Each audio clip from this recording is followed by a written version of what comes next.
morning, welcome. My name is Sam Okorosi. I am Head of Origination and Deals at the JSE. Welcome to our Small Cap Investment Showcase. It's a pleasure to have you with us. Thank you to Business Day TV for hosting us. And we have a jam-packed and exciting day where we'll be showcasing some of the great small cap companies on the JSE. We have Astoria Investments Limited, A-Reit Property Limited, Choppies Enterprises, Ahvest and DRDGold Limited coming to present their investment cases for us this morning. It is really a pleasure for us to be talking about small caps because we as the JSE really do believe that the SME space, the small cap space, really holds a lot of potential for growing the country and growing job creation that we so desperately need as a country. For those who need their CPD points, please email ZIA at iassa.co.za with your ID number, and do that once you're about to leave the session, as the CPD points count per hour. We don't want you to lose that. You'll get a maximum of 3 points if you stay for the full 3 hours. But just to, before we get into a video by our Capital Markets Director, Valdine Reddy, my boss, we also just want to highlight that for us as the JSE, we are seeing SMEs and small caps really as the future of our economy. And in that regard, we've launched a couple of projects like the SME Accelerator, which really looks to find high growth potential companies and help them grow market share, access funding, and improve competitiveness. We also are about to launch an incubator of incubators for smaller, more kind of startup companies. And we're also excited to talk about JSE Private Placements, which is a brand new offering that allows private companies to be able to raise capital while remaining private from the likes of venture capital, private equity, and even private debt funds. So really, it's exciting times for us as the JSE as we are building an ecosystem that says whether you're a startup, an accelerator type candidate, a private company looking to raise capital, and of course, if you are looking for a listing, we have the Altex and the main board. So whatever size of company you are, whether you're looking for growth, whether you're looking for raising capital, the JSE has a home for you. So with those few words, let me hand over to our Capital Markets Director, Valdine Reddy, to give you a formal opening. Good morning all, and welcome to yet another installment of the JSE Small Cap Investment Forum. The JSE established the Small Caps Forum to give small cap companies an opportunity to discuss their growth strategies with investors. Last year, we held the forum virtually, where 6 listed companies showcased their businesses to investors and analysts. Building on the success of previous events, we as the JSE are thrilled to convene today's discussions and look forward to deliberations about this crucial segment of our market. The second year of the pandemic was a tough year for South Africa, as the national state of disaster, which was declared in March 2020, remained in place with many of its restrictions. However, in the midst of a challenging environment, our institutions continued to display resilience. At the close of 2021, the small cap index was up more than 50% for the year, outperforming the all-share and the mid-cap index, which both advanced just over a stellar 24%. Despite the strong performance of the small caps index, small caps continue to remain under the radar of many investors and research analysts who prefer to invest in large companies, mainly attributable to liquidity considerations. However, as noted by our CEO, Leila Fourie, at last year's forum, if we want to encourage growth, reward opportunity, and stimulate the rebuilding of this economy, we have to look at the small cap sector. With today's event, we reiterate the JSE support for and commitment to the small cap sector and continue to encourage active participation in the small cap segment. As we kick off today's program, I'd like to thank the executives of the companies that are joining us today. Welcome to Mr. Ramachandran Ottipattu, the CEO of Choppies Enterprises, Manya Jaspers, the CEO of A-Reit Property Limited, Mohammed Dasso, CEO of Ahvest Limited, trading as All Joy Foods, Jan van Niekerk, Non-Executive Director at Astoria Investments Limited, and Rian Darvel, Chief Operating Officer at DRDGold Limited. Thank you for joining us to showcase your companies. We look forward to getting to understand your businesses better. We thank you for taking the time to dial into this webinar. We trust that you will find the session valuable and will join us in other small caps forums scheduled for the year.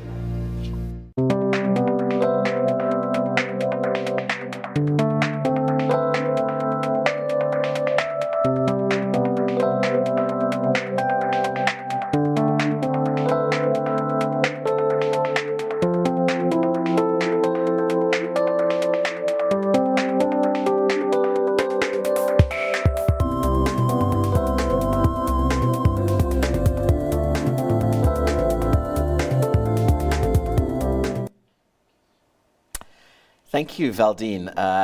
Great opening remarks to just welcome everybody to this morning's session. We're going to start with Astoria Investments Limited. Jan van Niekerk is a non-executive director from Astoria. Can we queue up Astoria Limited?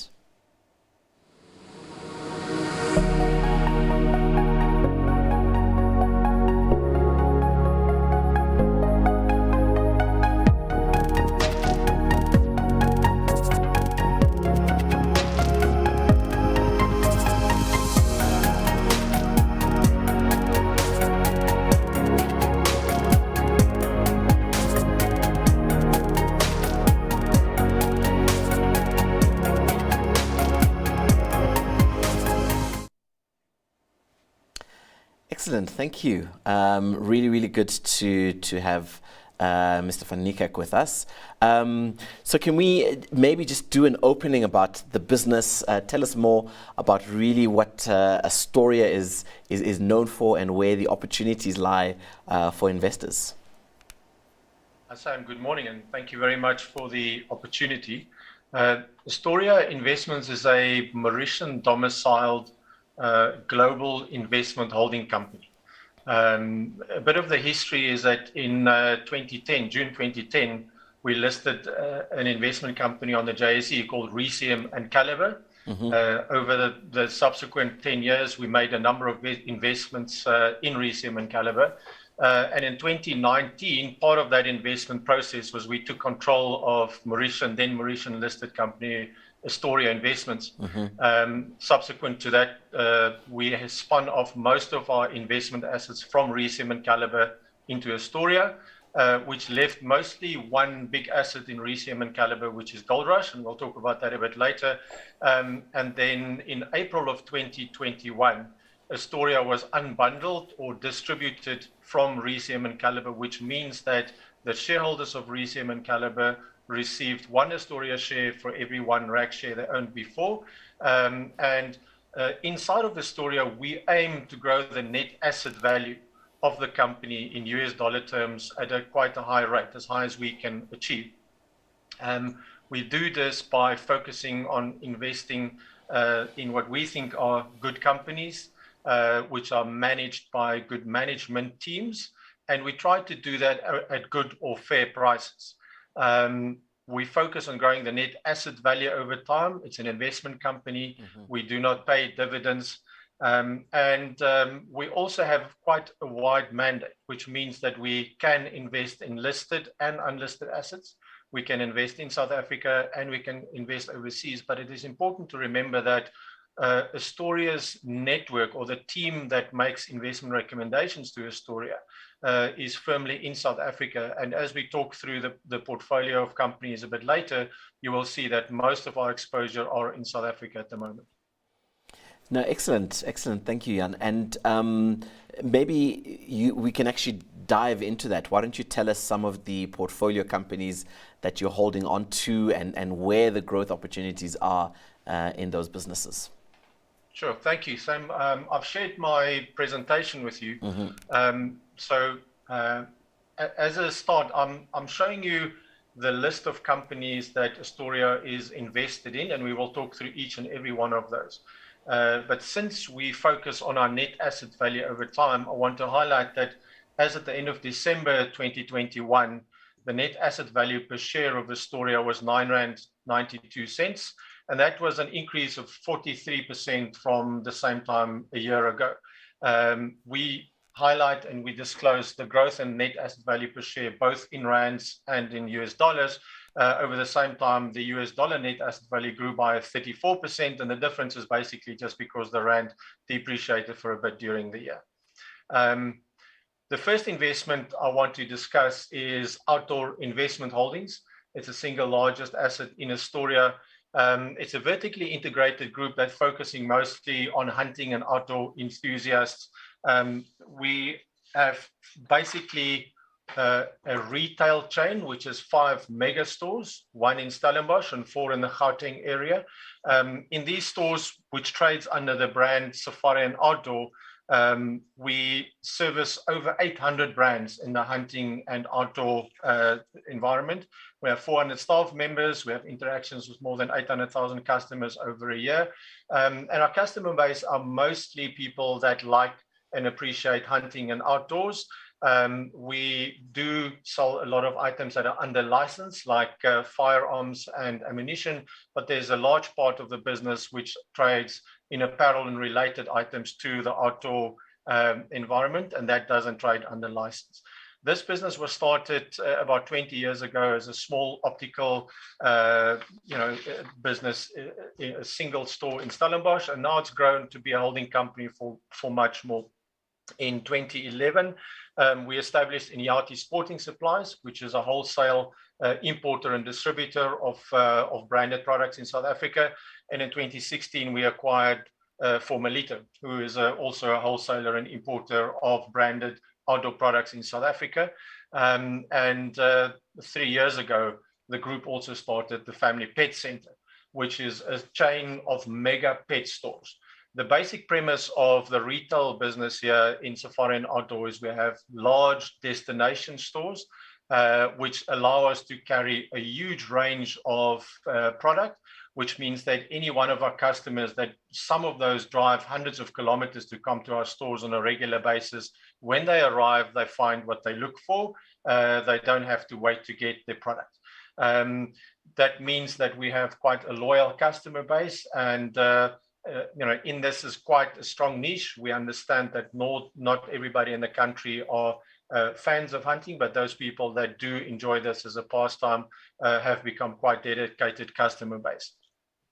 The business has been growing. The way in which Outdoor Investments has grown is by opening up more stores. As a retailer, it's all about your footprint growth. We think that Outdoor Investments has probably reached the number of mega stores that a country like South Africa can handle. So we're at 5 stores, and we've now started rolling out smaller stores. So the next one is scheduled to open in Nelspruit in the next 2 months, and that will be a smaller format store, which we're experimenting to see if we can grow that. If the model works, we will probably roll out somewhere in the region of 7 to 10 smaller stores throughout South Africa. The wholesalers import and distribute products to, in many cases, some of our competition, the smaller hunting stores as well. And then Family Pet Center is a business that focuses on those segment, or that segment of society where families that own pets, and we want to create an experience for our customers to come into these mega stores. Most of these, we have a number of vets. We have all the products that you need, for your pets, and we also sell pets, of course. The Family Pet Center has 3 stores at the moment, and we expect to grow the footprint of that store over time. I think most people during COVID have noticed just how important pets are in their life, and it's quite clear that when it comes to spending on your pets, there's less discretion. And we think it's a very good business, and there's a great opportunity to grow there. The second company that I want to talk about is Transex. Now, this used to be a listed company for many years. Transex is a holding company for diamond assets. Currently, Transex owns about 33% of a diamond mine in Angola. We also still own land and mining rights in South Africa, where we've mostly stopped mining ourselves. Transex allow concession mining by other operators on the land that we own, and we share in their revenue over time. And then Transex has also established a diamond sales and trading division, which means that Transex itself buy and sell diamonds, and we make a margin and a return on that. This company was delisted in 2019, in November 2019, and since then we've been able to restructure the balance sheet. The management team has done a fantastic job at stabilizing the company. And then what happened in 2020 and 2021 is that, like most of the other commodity companies in the world, commodity prices has increased. We've also seen a significant increase in the price of diamonds, and that means that Transex has been able to produce general very good profits. We've received our first dividends from Transex, and we've been able to grow operations at the mine in Simeloana. At this stage, Transex management is very much involved in managing and operating the mine in Simeloana. It's taken us about 9 years to finalize the operating model for our diamond division business, and we're looking to grow the investments of Astoria in the area of diamond mining going forward. Our share is currently valued at 97 million rand. We own about 36% of Transex, and it makes out about 17% of the net asset value of Astoria Investments. The third company that I want to highlight is Astoria own about 15% of the economic interest of Resium and Calibre. That is the same company that ultimately distributed or spun out Astoria. The biggest and the most significant asset in Resium and Calibre at the moment is a company called Gold Rush, which is the preeminent alternative gaming company in South Africa. Gold Rush has been built over the last 20 years by a very competent management team, and today they operate over 4,000 bingo terminals in 35 venues around the country. Gold Rush has got more than 2,200 limited payout machines across 5 provinces. We have 24 sports betting and retail stores, and it has a fast-growing online gaming business. Now, the beauty of a gaming business like Gold Rush is that the number of licenses under which anyone is able to run gaming operations are limited. That means that these licenses are quite valuable. It keeps out competition. It also means that those people that are involved in the industry have to comply with quite stringent rules and regulations. So it's quite a heavily regulated industry, and that's the way South African society have chosen to handle gambling. This business has spent the last 10 years in building out this entire infrastructure. We've basically come to the back end of rolling out the bingo business. CapEx from here on is quite limited going forward. We'll have some maintenance CapEx on the bingo side, a little bit of growth CapEx on the limited payout machines, which means that the cash flow coming out from Gold Rush will be used to pay down either debt at the Gold Rush level or pay dividends to each shareholders, which in turn is Resium and Calibre. Inside of Resium and Calibre, Gold Rush is valued on a 7x EBITDA multiple. But if you look at the current market cap of Resium and Calibre, the market is valuing the business at a discount, which has an implied value of about 4x EV to EBITDA. So from an Astoria point of view, Astoria considers Resium and Calibre to be significantly undervalued, and therefore Astoria has been making investments in acquiring a bigger stake in Gold Rush. The current value of Astoria's investment in Gold Rush in RAC is 87 million rand. It's about 15% of the ownership, and it makes up about 14% of Astoria's net asset value. Astoria also owns 49% of Isaac Carsten's Academy. It's a 45-year-old academic institution. This has been built by the family over the last 45 years to have an exceptional brand in the health and skincare industry in South Africa. Isaac has trained over 3,000 students over the years. We have a number of proprietary qualifications. The biggest one there is a 3-year course in somatology, but we also have a number of shorter courses that our students can follow. The way the business is set up is that we have 2 campuses, one in Stellenbosch and one in Pretoria. And the benefit that we have is that we have significant capacity that is unfilled at the moment, which means that as the number of students grow, we don't have to grow the capacity, so there's significant operating leverage in the business. So we value the business as the property and the school separately. So the property is valued by outside experts, and then we value the school itself on a 6-time profit after tax valuation. And we see there's significant growth opportunities in ISA is that we can accommodate more students inside of the existing facilities. The second opportunity is that we can grow the number of qualifications that we have. And the third opportunity is that this is such a strong brand that we can have brand extension in other areas of the health and skincare industry, specific in skincare products. And that's something that the business has been working on for quite some time. This means that we have quite a long runway of growth, which does not require a lot of capital investment from the shareholders at this stage. Our share in the business is worth 43 million rand, and it makes up about 7.5% of Astoria's portfolio. The youngest of the investments is a company called Vehicle Care Group. We refer to it as VCG. And basically the reason for existence for VCG is to be a support for all the independent used car dealers in South Africa. We provide a range of services to operators in the used car service. So VCG Invest provides floor finance, which basically is working capital for used car dealers. VCG Finsure and VCG Protect provide services to these second-hand car dealers or used car dealers to help them for their customers to obtain finance and insurance. We write our own policies and insurance policies to those customers. And then some of the customers of the used car dealers that cannot get access to bank funding can make use of our product called VCG Flexi Drive, where instead of the customer borrowing money to buy the car, they can rather rent a vehicle from VCG on a long-term lease, where the cost of rental is equivalent or competitive to what they would have paid if they had borrowed money from a vehicle financier or one of the traditional banks. And that's a way that we can help the industry of the used car dealers. This is a startup business. We have joined with the management team about 4 years ago. Many of the products and the services have been developed by the management team and funded over the last 4 or 5 years.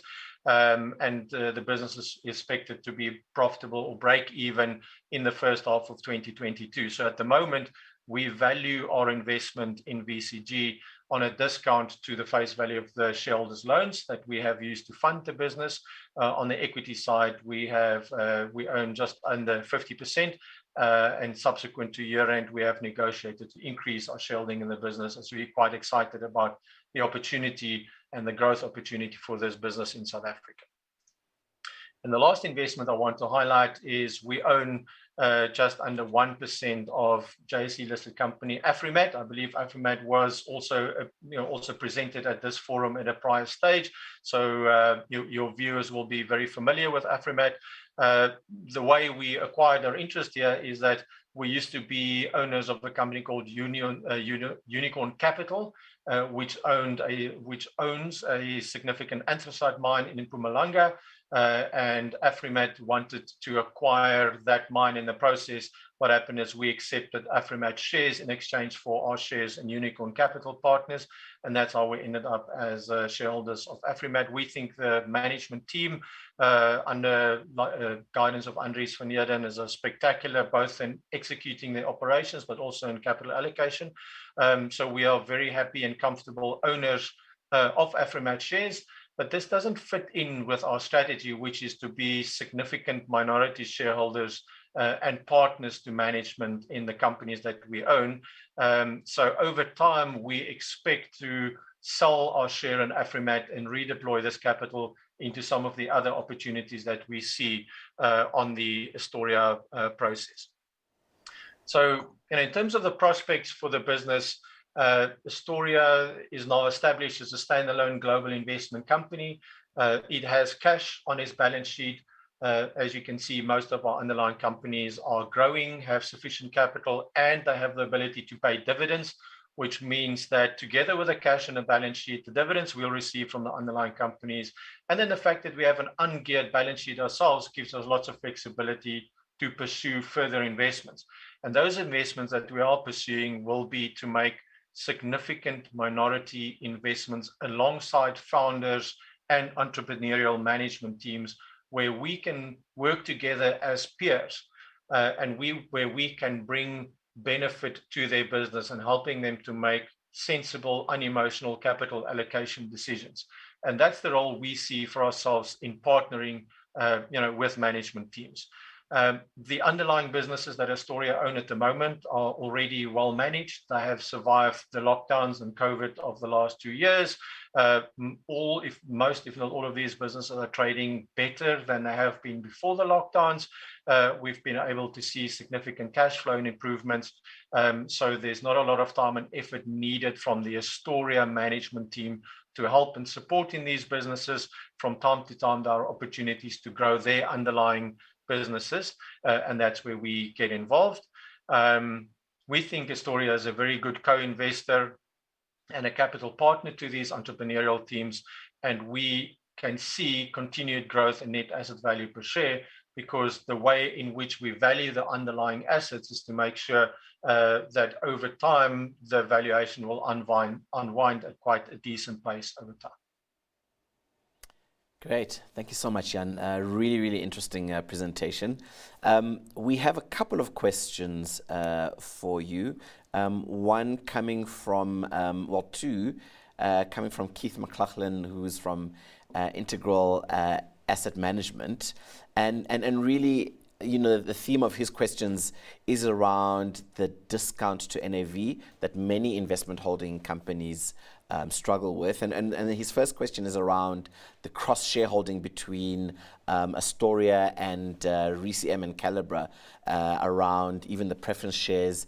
Do you think that might be holding back some of that NAV unlock? And is there any kind of thinking around unwinding the cross-holding?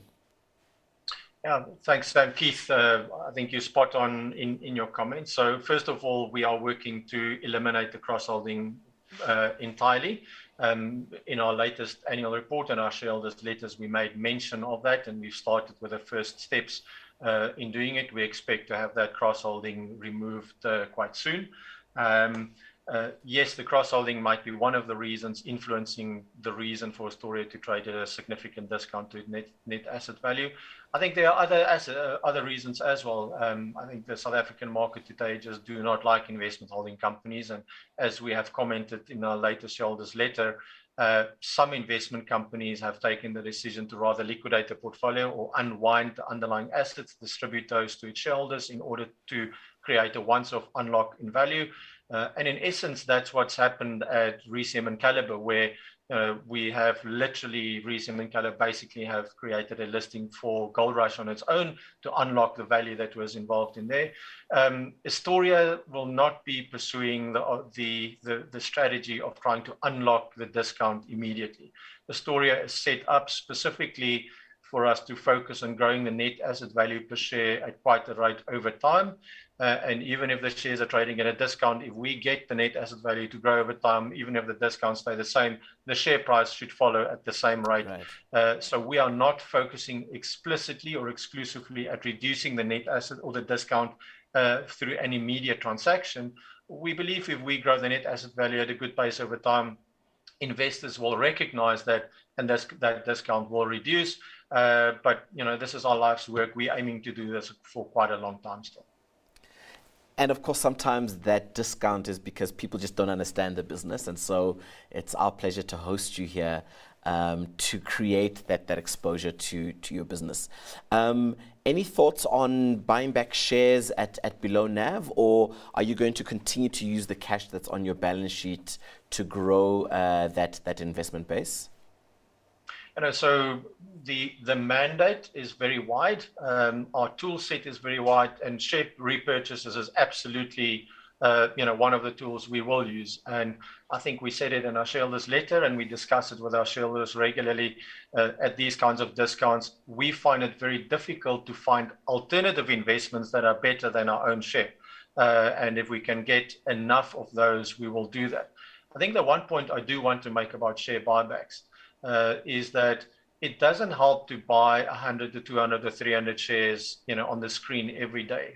For an investment company or for any business, for a share buyback to be value accretive, you need to do a significant transaction at a significant discount.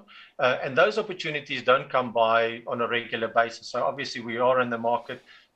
We are looking to find a big enough line at a big enough discount. And that's definitely an option for us to pursue. Okay. Let's talk about your investment strategy. So at the moment, you're quite diversified in terms of your assets. Also noting the significant minority position that you typically hold. Tell us why a significant minority, and then maybe just in terms of sectors that you like, sectors that you don't like, and where you think those sectors are going. So we understand our position in the investment jungle, so to speak. We have been investing in businesses, listed and unlisted, for many years, to understand that our skill set, the team at Astoria, is to be good partners to operators and entrepreneurs, to help them from time to time understand the right way to allocate capital. But many entrepreneurs and many of the people that we end up partnering with understand the operations of their businesses much better than we do. And therefore, it suits us to be a significant minority investor, because as soon as we become the majority investor in many of these businesses, there's an expectation that we need to step in, or we want to step in to manage the businesses. And we don't want to. It's not our model to take over a business and run someone else's business. Our model is to become good partners and capital providers to business that have a plan and a strategy and a management team that want to grow and grow the value of the capital in their business. So that suits our investment DNA. It suits our strategy. And it also gives us at Astoria the opportunity to scale our business. If we had to become significant and controlling investors in all the companies or some of the companies that we own, that means that it will take up a lot of our team's time and we won't be able to pursue further opportunities. So it's quite an explicit strategy for us. And it's also an acknowledgement of where our skill set sits in the investment landscape. On your second question on our favorite strategies or sectors, we don't think about the world in terms of to go and look for opportunities in sectors. As you can see from the portfolios, we don't mind getting involved in any specific industry. Some industries are just more difficult to understand or more difficult to find entrepreneurial management and people that want to run the businesses with us as their partners. But mostly we find ourselves investing in industries that have capital requirements. Capital-light businesses that can grow without further capital typically do not need us. We also find that the opportunities come in businesses where either the establishing family or the group of entrepreneurs that have grown the business and are looking for a second generation or a next generation to come in, we become partner to the new management team. And typically we like to find investments in industries where we have a good sense that the business will be around for the next 15, 20, 25 years. The last leg is we are not buyers of assets with the plan to sell it quite quickly.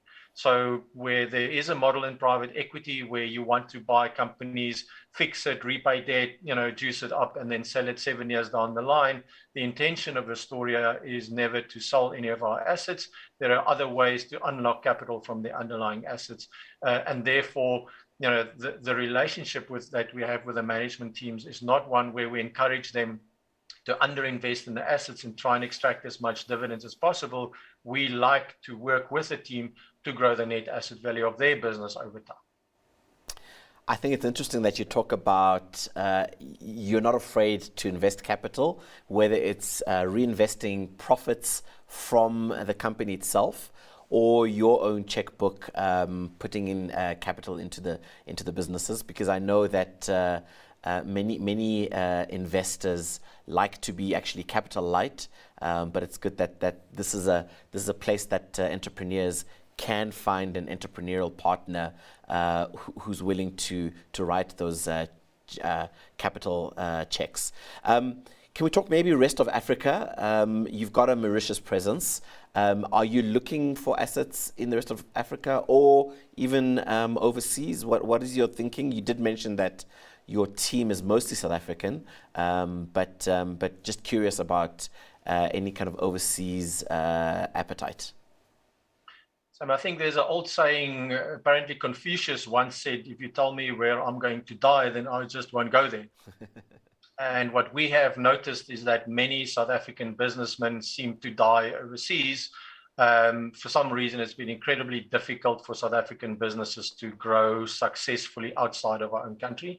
We are very aware that our network, our history, our experience, and our connections are in South Africa. So inside of a number of the businesses that we have been involved in over the last 30 years, on various occasions, we have experimented and tried to pursue opportunities outside of the borders of South Africa. And like many other South African businesses, we have found it difficult to be successful there. So I think it's important to understand that, you know, our history and our network is in South Africa, and it's likely for us to get the best opportunities in this area. We are open to making investments in other parts of the world, but it's unlikely, that a small investment company like Astoria will be able to access some of the better overseas investments, just because of who we are and where our networks are. Brilliant. Thank you so much. That was Jan van Niekerk, who is Non-Executive Director at Astoria Investments Limited. Really excited to then introduce our next company, which is A-Reit Property Limited. And really exciting because they are recently listed on the JSE, and I think the paint is still fresh on their listing, and so very happy to welcome them. Let's cue the video for A-Reit, please. Introducing JSE Private Placements, the brand new state-of-the-art digital platform that smartly connects private companies with investors. If you're looking to raise debt, equity or pre-IPO funding for your company, or if you're an investor on the lookout for new investment opportunities, JSE Private Placements is the perfect one-stop platform for you. Powered by next-generation global fintech leader GlobalCap and driven by the JSE's deep understanding of the scaling up process, JSE Private Placements is revolutionizing the fundraising and investment world. Turn your blueprint into a reality with JSE Private Placements today. Register at jseprivateplacements.co.za.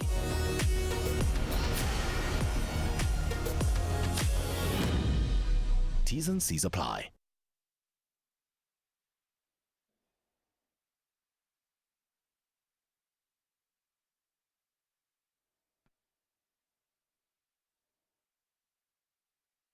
Good day, ladies and gentlemen. My name is Jason Kruger, Independent Non-Executive Director of A-Reit Prop Limited. A-Reit Prop Limited is a JSE listed company that listed on the JSE main board on the 1st of March 2022 with a market cap of 800 million, R8 per share. Before we commence with the actual presentation, I would like to use this opportunity to say thank you to the JSE for presenting us with this opportunity to be able to engage on this platform. Also saying thank you to you viewing this presentation. We know you are very busy, and for that reason we will keep the presentation condensed and provide you with enough information to assist you with your investment decision making process. What is the purpose of this presentation? It's merely to provide information or data that pertains to the unique differentiating investment proposition of A-Reit Prop Limited. information and data for you to collate, and as we progress with our engagements and dialogue, we can then process all of that information together and see if we are able to bring a synergistic opportunity into fruition from an investment perspective.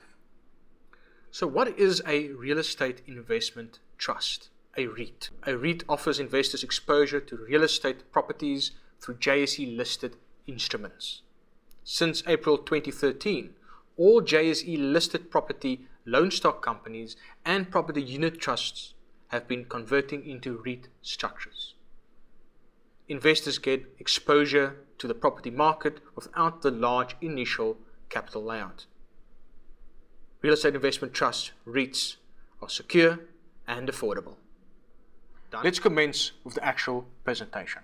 What is our innovation?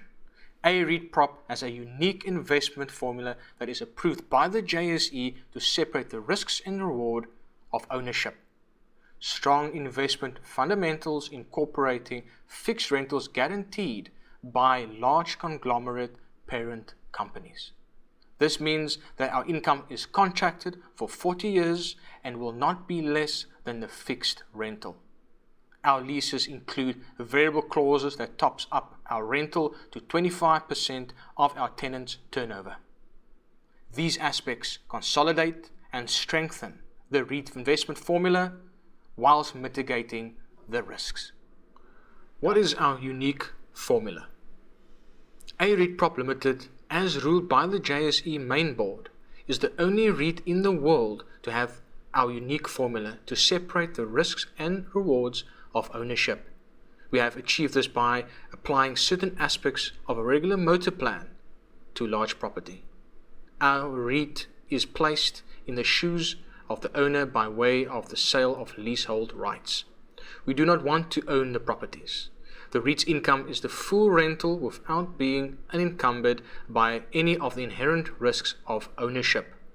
This formula has been thoroughly stress tested for IFRS and IAS compliance by internationally acclaimed experts, W Consulting and JSE auditors Mazars. Ruled on 8 September 2022 with the final approval by the JSE main board on the 7th of January 2022. Coupled with strong rental contracts, our tenants have large conglomerate parent companies who trade in a variety of diverse industries. For example, mining, insurance, energy, pharmaceuticals, and vehicle logistics, to mention a few, which ensures that the guarantees for their fixed rentals are safe and secure. A REIT has no debt, no interest rate risks, nor any gearing covenant risks.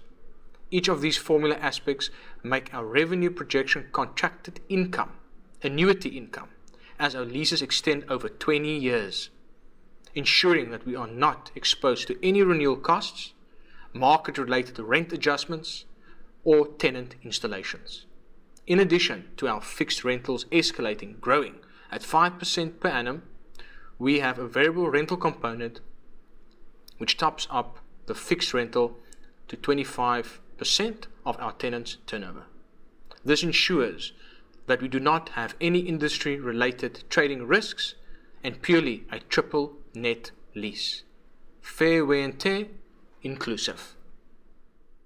Let's just touch briefly on the dividends and also what's the future growth opportunities. A-Reit Prop will distribute 100% of the fixed rental in 2022. This means that 40 million rand will be the bare minimum amount of dividends being paid out in 2022.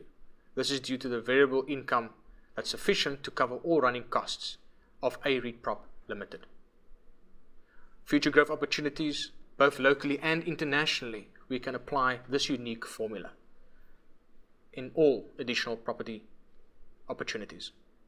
For example, properties that we're looking at to proceed with is hospitals, call centers, residential, retirement homes, hospitality, etc. The overrider, the top-up, is a tailor-made for each tenant. Ladies and gentlemen, to conclude, A-Reit Prop Limited is presenting a very unique, differentiating investment proposition. The only one in the world approved by the JSE main board that separates the risks and reward from property ownership. We have achieved this aspect by separating property ownership from the actual long-term leases, by placing both those assets in two different commercial silos. In essence, separating the risks associated with property ownership away from the shareholders.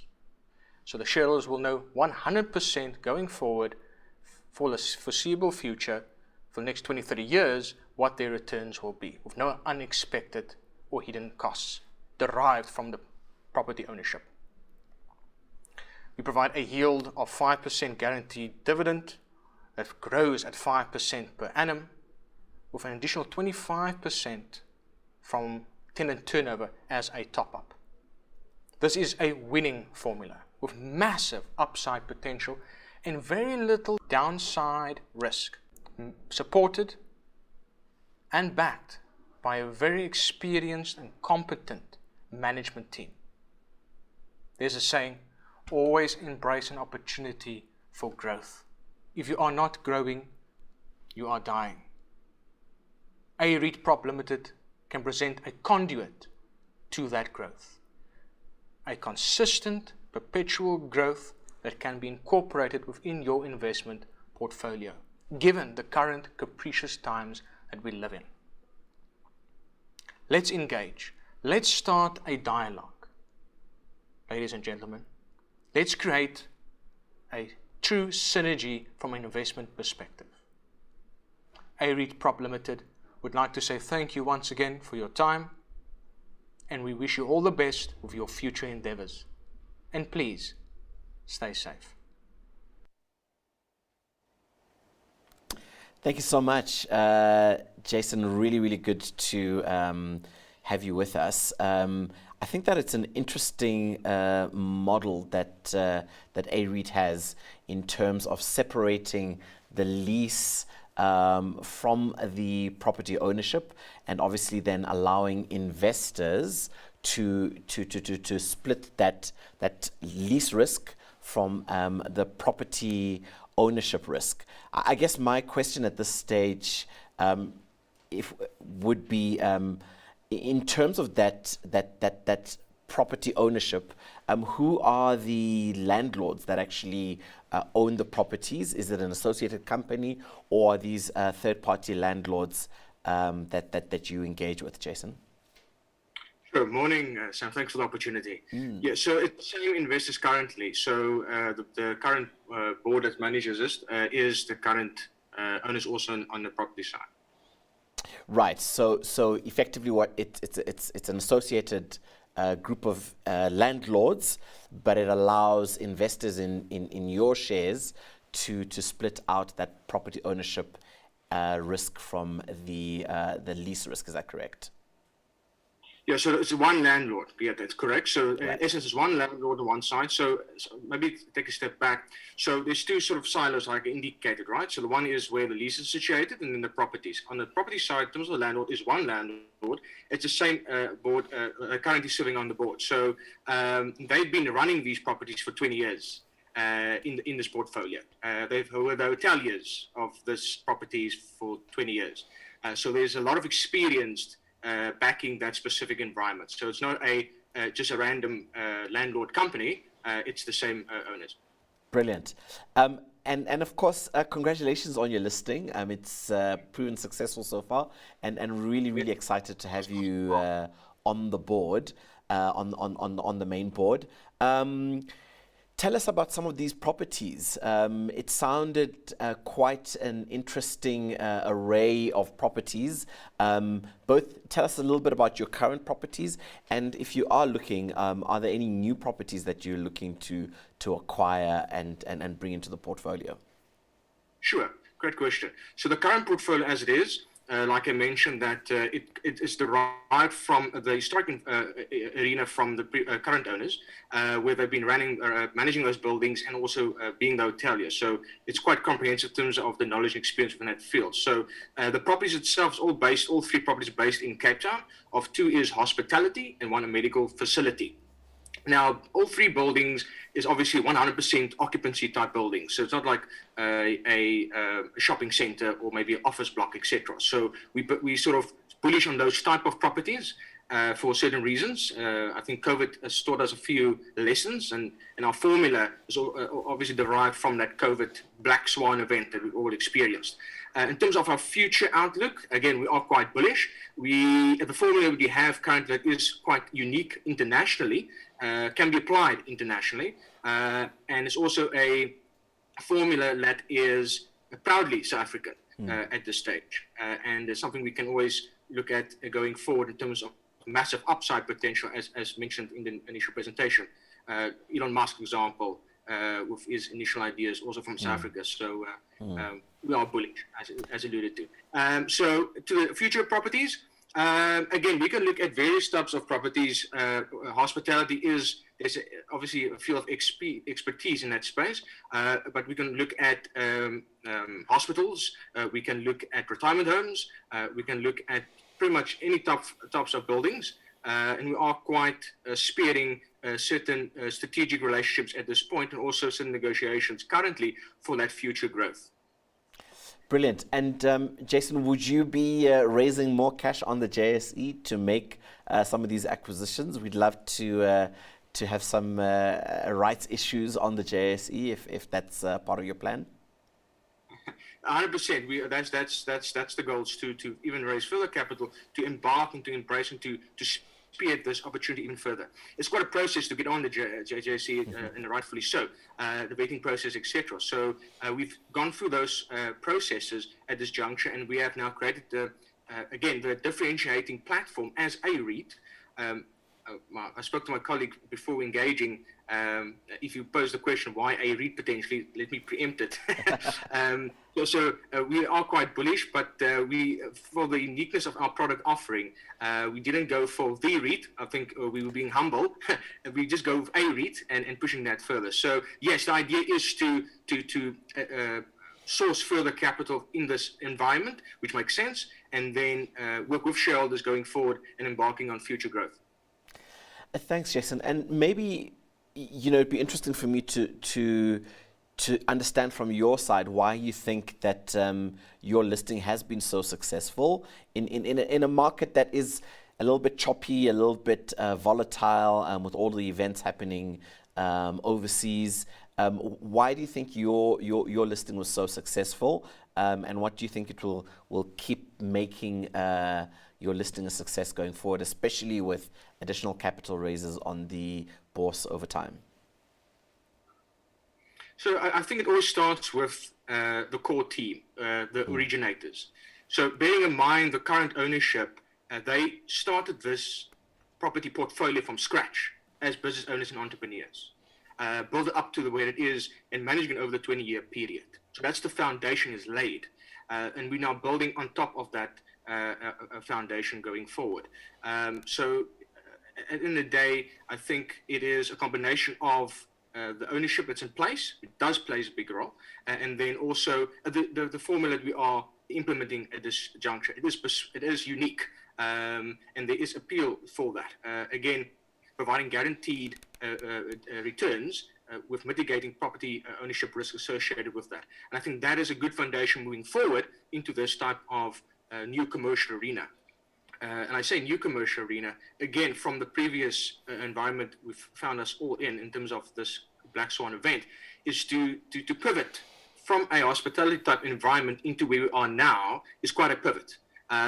We turned the proverbial commercial frown upside down. And then again, it speaks volumes in terms of the team that's pushing this endeavor. We are here to move forward, and we are here to make a difference and find those synergistic opportunities with shareholders and other strategic relationships. And I think that's a good starting point. Open dialogue and see how we can collaborate as well with others. And I think collaboration is also an important point that we sort of learned from, again, the capricious COVID lockdown period. So you mentioned specifically old age homes. I think that's an interesting market. Demographically, it is supported by aging populations, both here and all over the world.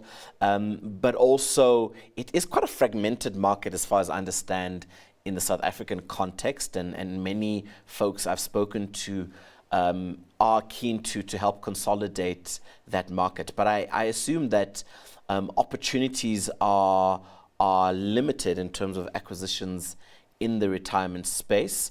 How are you thinking about that? Are you thinking about new builds? Are you thinking about acquiring existing properties in the retirement space? What are your thoughts specifically in that space? I think probably conversion would be the avenue that we will explore in terms of those type of properties. Bearing in mind, I think, again, with our opportunity where we separate the lease from the properties, the operational aspect is obviously of importance, but bearing in mind it is guaranteed environments with strong back-end tenants with guarantees and corporate environments as well. So bringing that into the equation, moving into that type of space, that's first for us what we look at. So the fluctuations within a specific industry is obviously something that's to be assessed, and there's a due diligence associated with that. But again, it is a contractual fixed income backed by certain corporate environments. But to answer the question specifically, we'll probably look at type of conversion types a model to that, if that makes sense. Jason, thank you very much. It's been an absolute pleasure having you. And we wish you all the best, and congratulations once again on your listing, and looking forward to you raising more capital on the exchange. Thank you, Jason. We appreciate it. Thanks a lot, Sam. All the best. Good. Bye-bye. You too. Excellent. We'd like to now welcome Choppies Enterprises. We have a video for them, I believe. Let's roll that video.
Dear investors, analysts and the JSE team, thank you all for giving an opportunity to the Choppies.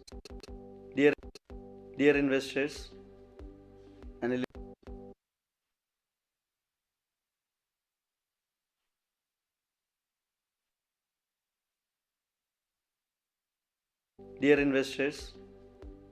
analysts, and the JSE team, thank you all for giving an opportunity to the Choppies group to present here. I'm Ramotapattu, the CEO of Choppies Group. Along with Farouk Ismail, we started the Choppies supermarkets in 20 years ago. We grown from one single store in 1986 to 159 stores now. From 1986 to 1993, we had 2 stores. From 99 onwards, we really started our aggressive expansion plan. Currently, we operate in the 4 countries: Botswana, Zimbabwe, Zambia, Namibia, with 159 branches and over 9,000 employees. As our mission statement says, we offer great value for our customers, and the mission to be the most preferred shop for the sub-Saharan African community. Each week we get 1.8 million customers into Choppies, or in other words, 100 million customers in a year. That's why the customer statistics for Choppies. We are the biggest private sector employer in Botswana. Now I would like to discuss the regions we operate. Botswana, we got 92 stores employing over 9,000 people, which contributes 69% of the revenue business. In Namibia, we got 8 stores employing over 500 people with a contribution of 4% of the revenue. In Zambia, we got 27 stores operating with 1,400 employees and contributing 14% of the revenue of the company. And in Zimbabwe, we got 32 stores employing 1,500 people with over 14% of the revenue of the company. Our brand is growing significantly in countries like Zambia, Zimbabwe, and Namibia. The growth potential is immense in these regions, especially in Namibia. We can add another 30 stores to make our footprint to close to 50. In Zambia, we can add another 40 stores in the next 3 to 4 years. In Zimbabwe as well, we can add another 30 stores. In Botswana, we are adding only a small number of stores because it's already a market maturing, closer to the maturity, and we feel that our reliance on the Choppies revenue on Botswana will come from the current 69% to below 50% in the medium term. We provide a one-stop shop to the customers, whereby we are the one-stop shop for all services, including the financial services. The journey have started well in Botswana, and we feel that this will be able to replicate in other countries as well. We are well poised to get decent amount of revenue from the financial services, and this will give also an opportunity for consumers to become partners in our business, whereby they can do all their financial activities through a Choppies outlet. When it comes to the financial performance of the company, we published our 2021 December results with a growth of 19% in revenue and 31% in EBITDA. We expect the business to grow and show a better and balanced return over the coming years. In the half year ended December 2021, the free cash flow generated was 72 million and debt reduction was over 80 million. And the aim is to keep the dividend policy also aligned with the balanced growth, so that we should be able to keep all the investors also happy. The revenue growth has been significant in the last couple of years, whereby we have cut out of, or we exited out of the underperforming segments, and our current concentration is only on the regions we operate in these 4 countries. Our stakeholders also are equally engaged in our growth path. Our customers, our suppliers, the financial institutions, and more importantly, our staff, well integrated into these communities and embarking on journeys together into the future. And we are very confident that this will give better returns and better fruits for all of us engaged in the business. Going forward, every investor will look forward to a dividend. We are also planning to look at our cash flows and other opportunities of growth and balance and do a dividend declaration as quickly as possible. Our infrastructure includes 7 distribution centers and over 500 commercial vehicles operated in this region. which is unparalleled by any other retailer in the countries we operate. We have good governance in place with a well-balanced board and a balanced and experienced executive team, whereby we will be able to deliver this result without any strain or constraint. If you consider all these things, along with the board and the management expertise we got, and the balanced board, and the good governance we have practiced in the last few years, this company is poised to deliver the result what we are talking about here, and this will be one of the best investment case in the sub-Saharan Africa. In summary, from 1986 to one store to 1993 to 2 stores, from there 99 to now, we operate 159 stores in 4 countries. Over 9,000 people are engaged with us. Balanced growth and balanced returns. We are poised to deliver the best result with an infrastructure of 7 warehouses where we operate, over 500 commercial vehicles, with an executive team of well-experienced professionals as well as well-balanced board, with an intention to balance or reduce our debt levels and pay dividends on a market where we exceeding our growth expectations in all the regions. We feel that we will be able to deliver this result without any constraint, or this is the best investment case in the regions we operate.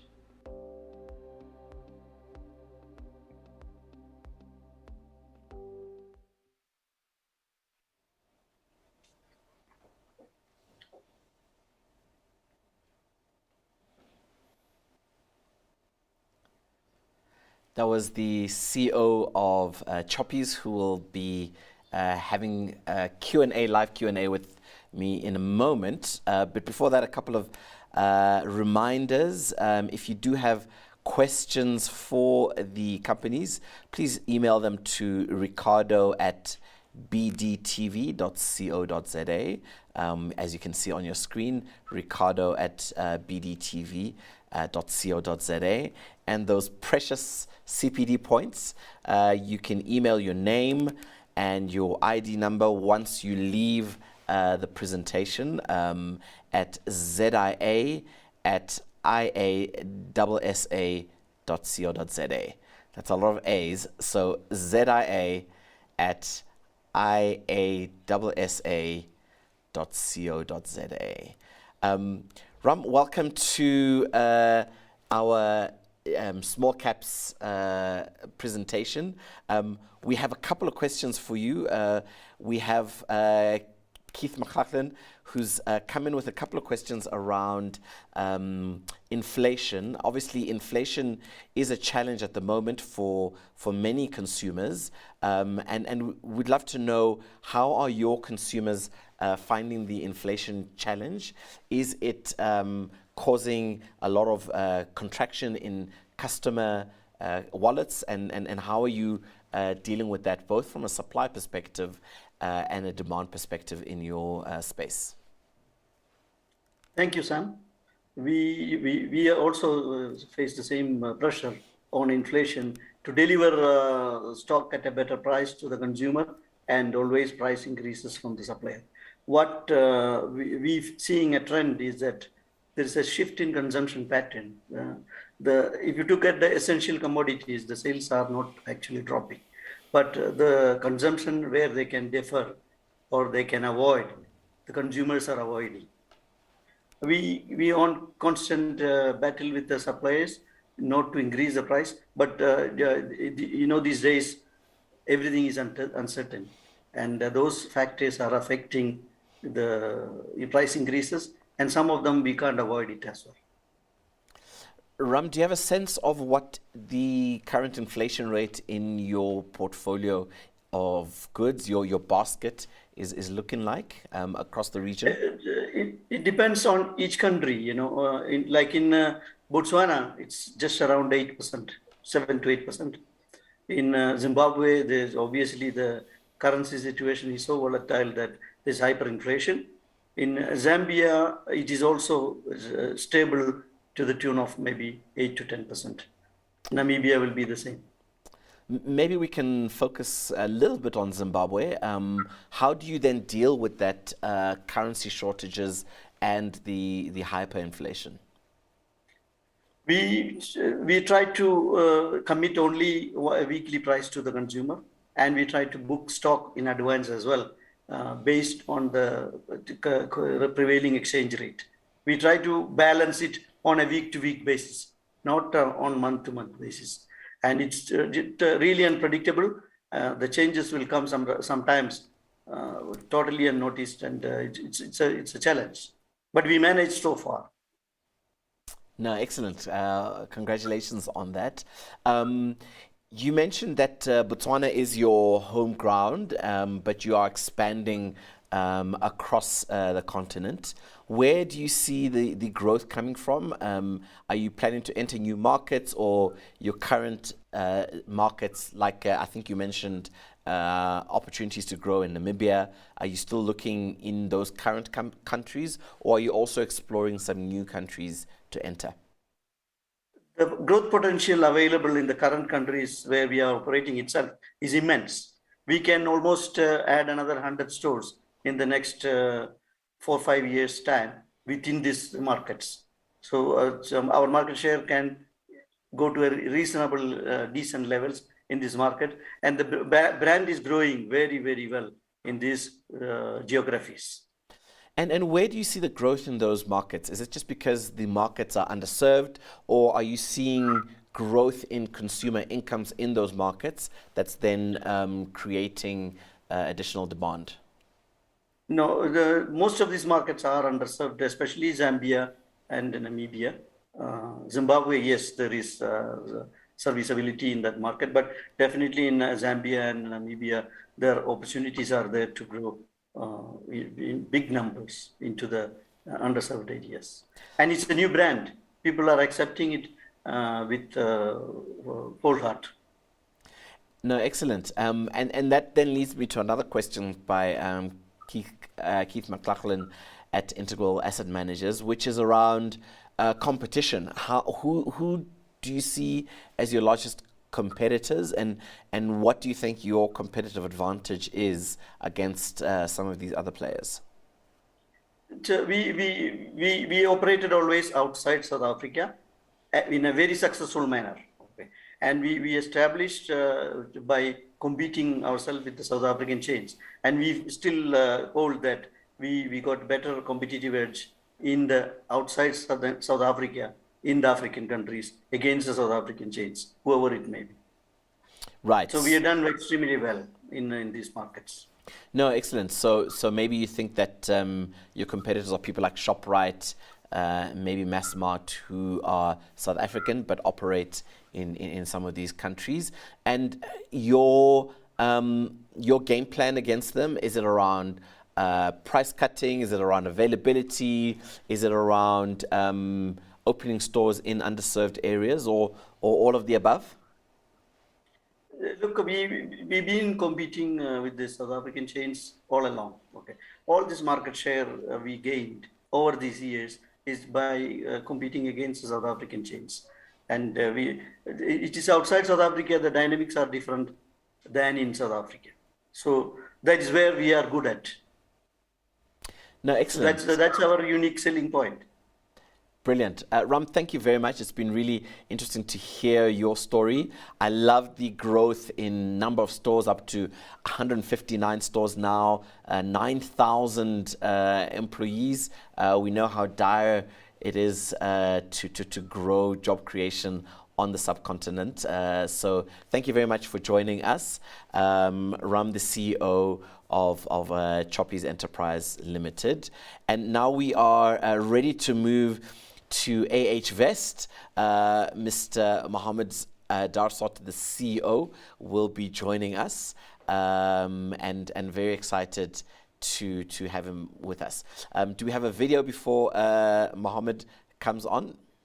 Great, let's roll the video.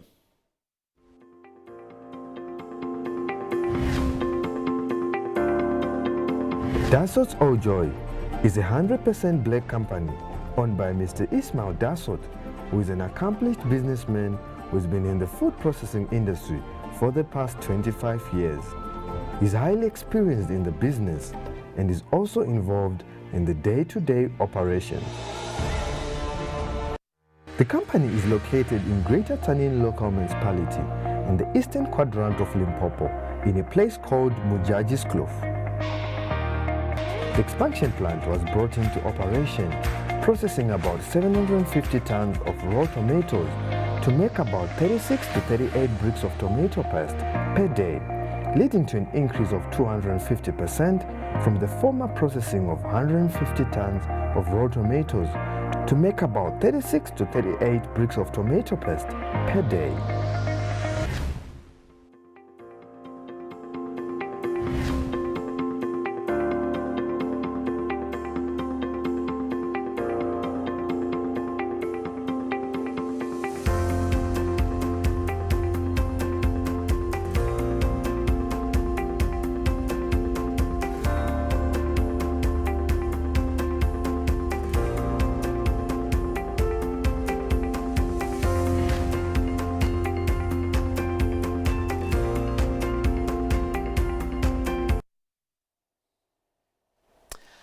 Mohammed, thank you so much for joining us in studio. It's nice to have a guest in studio.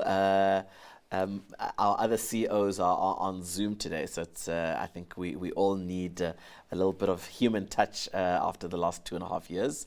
I believe you have a presentation for us. Yes, I do. So we can just cue that and then we can have some questions afterwards. Okay, morning Sam. Thank you very much for having us on your show today. You're most welcome. Thank you. So my name is Mohammed Nasif Dasot and I'm the CEO of All Joy Foods Limited, listed on the Alltex as Ahvest. So this particular division of ours started in 1988 from humble beginnings with our first factory in Newtown in Johannesburg. To date, we still continue to we're driven by our motto, value makes friends and quality keeps them. All Joy Foods was listed on the JSE 10 years after its inception in 1998, and then later on in 2004 we transferred to the Alltex. Okay. In 2012, the Dasot family owned Eastern Trading Company, which bought into the All Joy Foods business, and we set up a brand new plant and facility on our property in Eikenhof in Johannesburg South. So currently, the company is currently on a capital raising expedition. We're looking for some funding for expansion, mainly to grow our business. And we're looking to raise about 30 million rand for about 30% of the shares in Ahvest. And that's mainly to drive, the investment will be mainly into some of working capital to increase our stock holding, mainly because to fill in the gaps of our lost sales, where in 2020 we had approximately 30 million rand worth of lost sales. We managed to get that down to 15 million in 2021, but we continuously need to fill the gap. Furthermore, we want to improve our efficiencies through the facility, and we want to automate some of our end-of-our-line packaging. And ultimately, our intent is, because the share is fairly tightly held, we want to improve our illiquidity in the business. We currently have about 102 million shares in issue, and we're looking to grow that to about 145 million shares. The company, for the first time in 2021, issued a dividend to its shareholders of 10%, and we're hoping to improve on that going forward. To talk to you some of our brands, which you might be familiar with, the All Joy tomato sauce, our Very Peri, which is our hot sauce, and we compete with a number of players in that category. We have our pasta and spaghetti sauce, and then we have our canned range, which we piggyback on our sister company who assist us with this. And we have a specific unique offering in a 500-gram can, whereas the normal industry size is 400 to 410 gram. So that's coming out of our success that we've had on our iconic 2-liter tomato sauce, which still remains a household favorite. We've recently launched a new range called Earthwise. It's sort of an organic range, completely natural, and that product's been very well accepted in the marketplace. And mainly because the retailers have loved the social story behind that. In 2018, the parent company set up a tomato paste facility up in Mujadji's Kloof, mainly to supply the key raw material into Alljoy Foods as well as the market.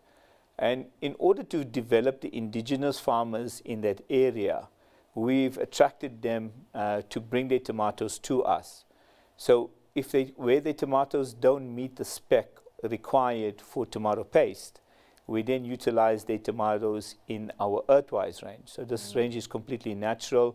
It doesn't have any added any added flavorants or any other products at all. So it's completely natural. Great. So some of our private labels that we do, we have a strong relationship with the likes of Shoprite Checkers Group, Pick n Pay, as well as the OK Foods Group, amongst other private labels that we do for some smaller independent businesses out there. We have quite an extensive marketing campaign, which starts particularly at store level, in-store leaflets, in-store displays, promotional activities, broadsheets, and so on. And then we expand it obviously to what we call above the line advertising. That's outdoor billboards, print media, our truck brandings, and wherever we have an opportunity to be able to promote our brands. Social media obviously today being a very important part of our marketing approach. We're very active in both Facebook and Instagram, utilizing the likes of influencers in order to drive our brand. And then obviously partnering with some of our retail customers, particularly Pick n Pay and Shoprite, where you'll find our products easily available on their websites, including our own website. This particular facility has 9 different production lines. Our one that we pride ourselves on the most is our fairly newly installed Very Peri line. And that's able to give us up to about 250 bottles per minute.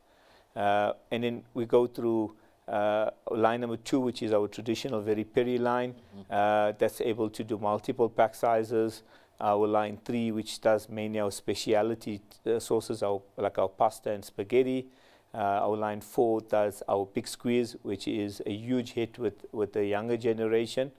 Line 5 and 6 is mainly dedicated to our 700 and 750 ml PT bottle tomato sauce. Line 7 is dedicated to 2-liter tomato sauce. Our line 8 is dedicated to our Worcester sauce and soya sauce. And then our line 9, which is our dedicated glass bottle tomato sauce or premium bottle tomato sauce that we do. So our facility also boasts some world-class accreditation. The company's food safety policies ensure that our products are world-class. The factories that our brands are produced in are group-owned, and our technical and quality control team ensures that our products are manufactured in accordance with international and local food safety standards, audit criteria, and accreditations. Our factories currently boast an Intertech and SMETA, which is a Walmart audit accreditation. And in 2017, our parent company made an investment in building and equipping an in-house microbiological laboratory in order to support the group's commitment to food safety. So having our own in-house laboratory also assists the production and technical teams in our endeavor to formulate safe food that remains tasty and nutritious. So this is some of our backward integrated facilities that are key raw material supplies into the Alljoy Foods facility, the most important one being tomato paste. In 2018, again, the parent company, Eastern Trading, invested in a tomato paste processing factory in Mujadji's Kloof, which is in Limpopo, where 70% of the tomatoes in South Africa are grown. This investment secures an ongoing supply of this vital ingredient to the Alljoy brand and its products and its customers. So particularly in 2020, when the world went into lockdown because of COVID, the fact that we were able to have our own supply of tomato paste during that time helped us to stand ahead of our competitors, and that's quite visible in our financials for that particular year. Furthermore, one of our key raw material, key packaging requirements is PET bottles.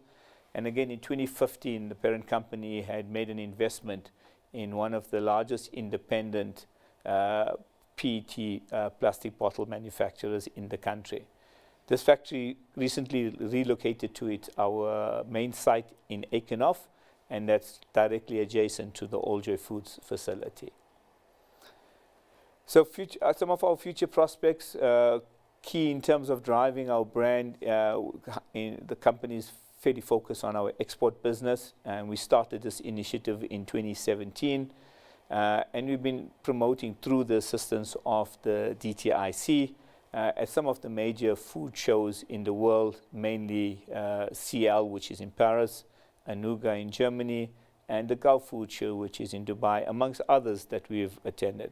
Coming out of attending these shows, the group or the company has been able to appoint sales agents or distributing agents into different parts of the world.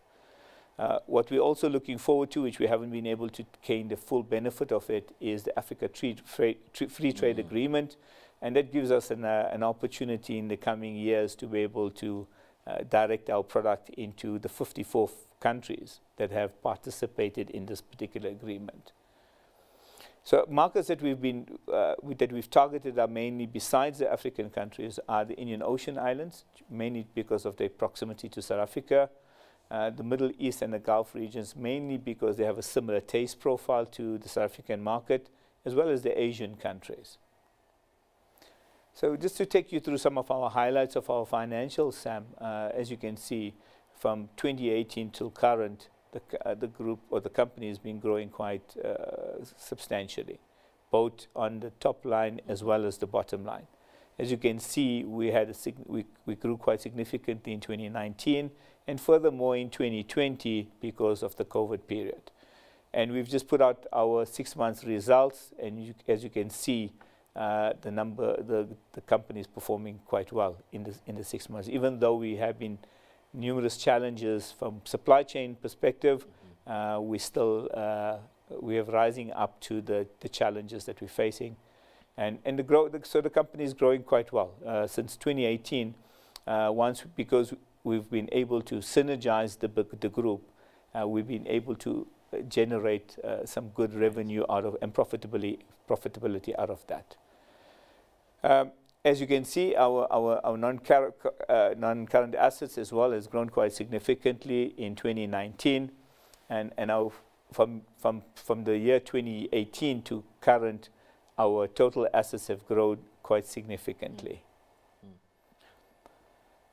We've done a competition analysis as well. As you can see, we stack up against some of the major players in the South African food industry. I might highlight that we are the only organically black-grown business that's on the food sector on the JSE. As you can see, our share price is currently trading at about 53 cents as of last week, and our PE ratio is quite significantly lower to our competitors, so we're offering significant value at the current share price. On our balance sheet, Sam, as well, we have a number of intangible assets that are not on our balance sheet, mainly our recipes and formulations. We have well-established and well-known brands. We have a long track record, 33 years in the industry, 23 years listed as on the JSE. We have established listings in most of the major retailers in the country. We have an expansion into offshore markets with some of our brands, and we are a level 2 BBB accredited company. And that's mainly been driven by some of the training programs that the group has been initiated over the last few years. And again, from that, we've seen a lot of benefit in terms of our top line and bottom line, is because we've embarked on this training process with our staff, and we're seeing the efficiencies now coming through, having a more skilled staff complement. Thank you, Sam. That's my story. Brilliant. Thank you so much, Mohammed. I think it's a really exciting story. Again, what's exciting about small caps is watching that growth over time. And I think that even with some of the earlier companies that we've been in, that commitment to capital investment has been there. And it's good to see your balance sheet growing. Looks like your half year is hitting a good run rate. It's looking like it's faster than the previous year. I mean, are you continuing to see that into this new quarter, etc.? Yes, we are. I think we're on a good trajectory, and we want to obviously continue with that. The year started off fairly well for us, and we're hoping to continue with that momentum. Even though, again, the supply chain challenges that we've had previously, and obviously those that have been exacerbated by the current war in Europe.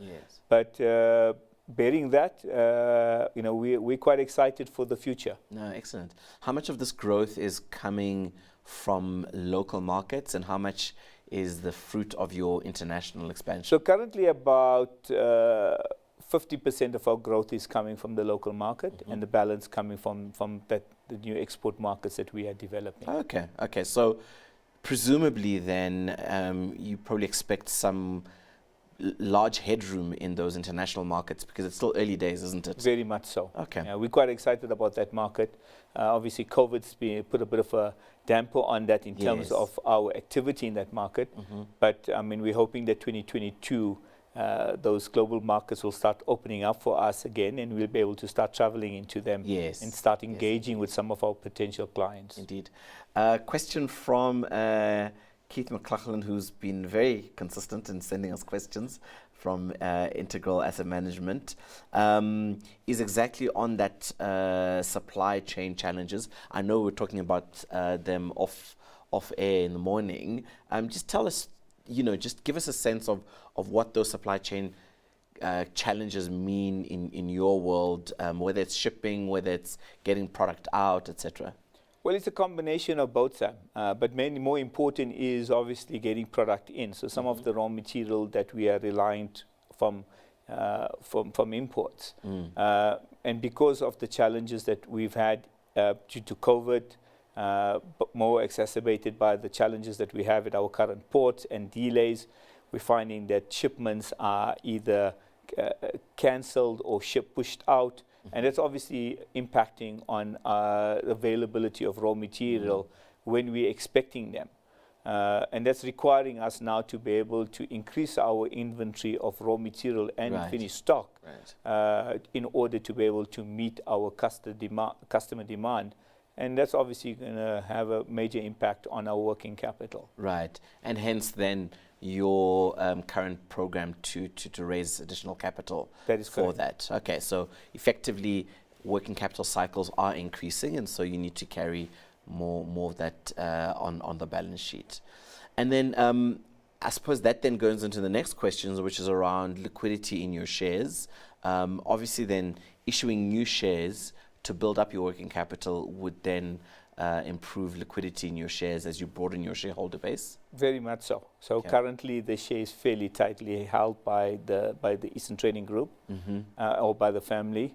And obviously we're hoping that this would be able to increase the liquidity, and we obviously help us with our strategy in terms of growing the group or the business to a much larger food business than we currently are. Okay, no, brilliant.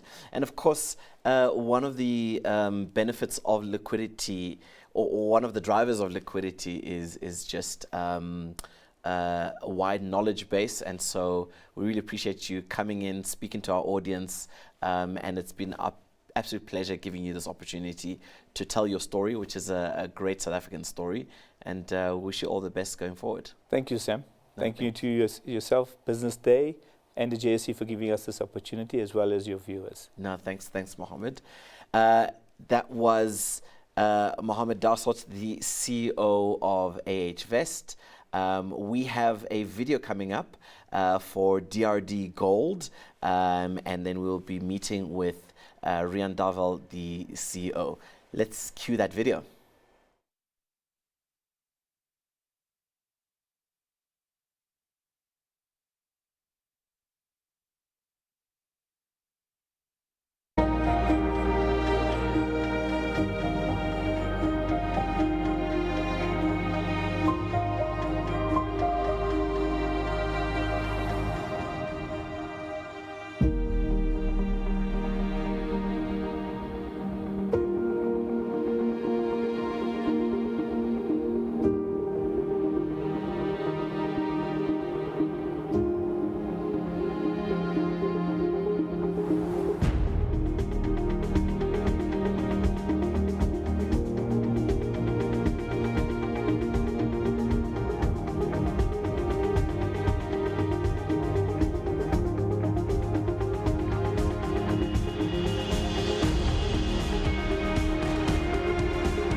The 12 things that we want you to know about the company.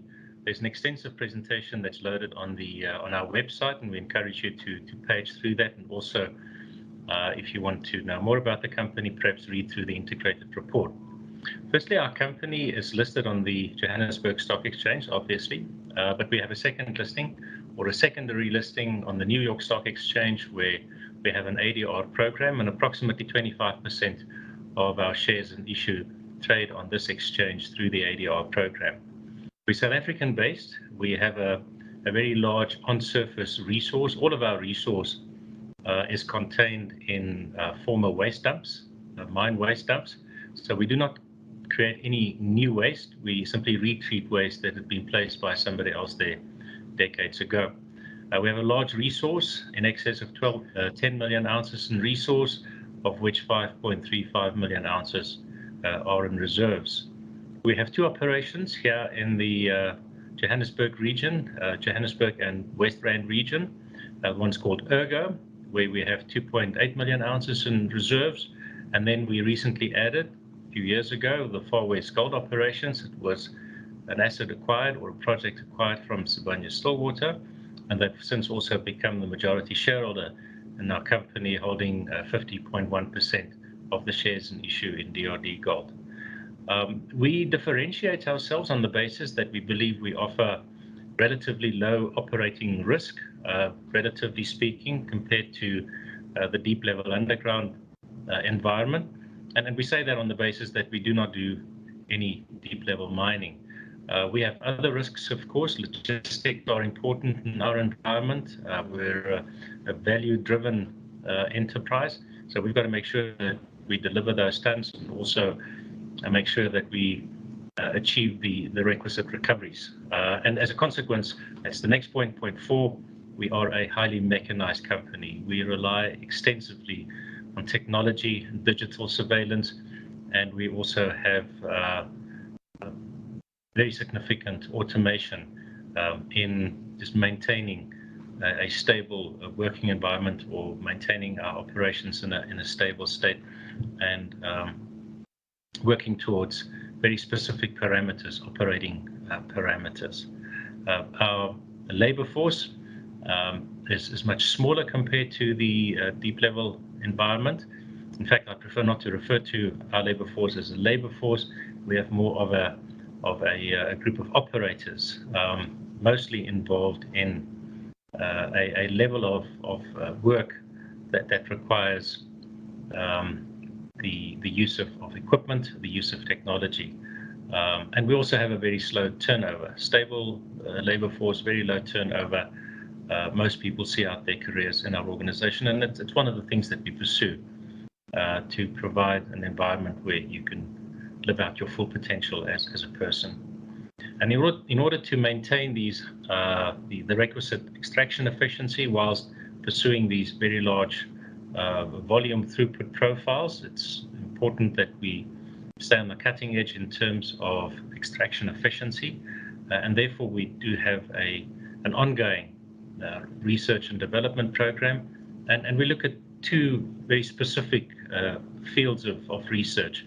On the one hand, we on an ongoing basis try to enhance the efficiency of existing technologies, very small incremental improvements, which become big improvements because of the scalability of the scale of the enterprise. Everything is multiplied by the number of tons that we process every month, which is around 2.5 million.